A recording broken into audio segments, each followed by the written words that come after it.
Yeah, I mean, like everyone else, my first reaction, of course, is on the human side. It's an atrocity.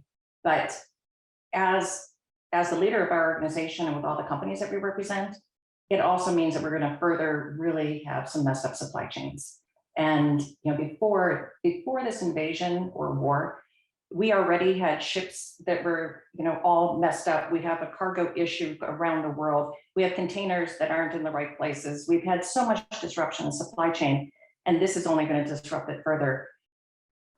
I think the impact on U.S. consumers is that we're going to see a higher rate of inflation than we had originally predicted. I think we're going to see a lot of stockouts on a lot of different supplies, and it's not going to be righted for probably a year or two to get the supply chains back in place. Higher prices, we're going to have upset consumers. Consumer choice is going down. We have some companies now, but let's just say they manufacture 16 colors of t-shirts. They've gone down to 8, or 24 of something. They've gone down to 6. So consumers are going to have fewer choices. And that's the only way that we're going to be able to build some resiliency into the supply chain. Energy is going to be an immediate problem. BP made a really bold move, and they pulled out of the oil giant in Russia with I think it was a $14 billion stake in there. But energy prices are going to go up, and that's going to affect everybody manufacturing around the world. So that's the first one. The other one is, we move a lot of goods from Western Europe to Asia, but then from Asia to the rest of the world. And so the more we have these disrupted supply chains, you're going to see more and more stockouts. You're going to see higher prices on everything. And we're already in inflationary times. People don't realize, the palladium and the nickel that we got out of both Russia and Ukraine, and how it's used in auto manufacturing, goes into catalytic converters, goes into lithium-ion batteries.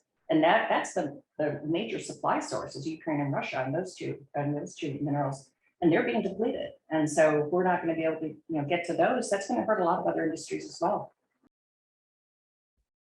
We can anticipate some of it. Obviously, we know now that with the no-fly zones, it's going to complicate getting supply around the world because you can't fly through Russia, and Russia can't fly through the EU countries or Canada. So we already know that we're going to be adding at least much more expensive flights to move cargo. And we moved to flights, if you recall, because we were having trouble with the ships. So we had to expedite. So a lot of the cargo shipping companies went into buying cargo jets. And those cargo jets are not designed for long hauls and to go around Russia. And I believe it's north, you have to go across Turkey or south through Israel. I'd have to look at a map, but that adds probably 4 to 5 hours to these flights. So getting anything from Western Europe over to Asia just became so much more complicated than it was before.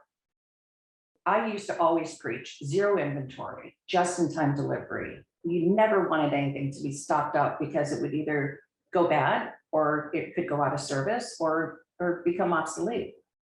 As a recovering CPA, I always preach zero inventory. That cost of capital was very expensive historically, and when back in prior inflationary times. So we would say zero inventory, just-in-time delivery. And when everything is a well-oiled machine, that is fantastic. It's great for the bottom line.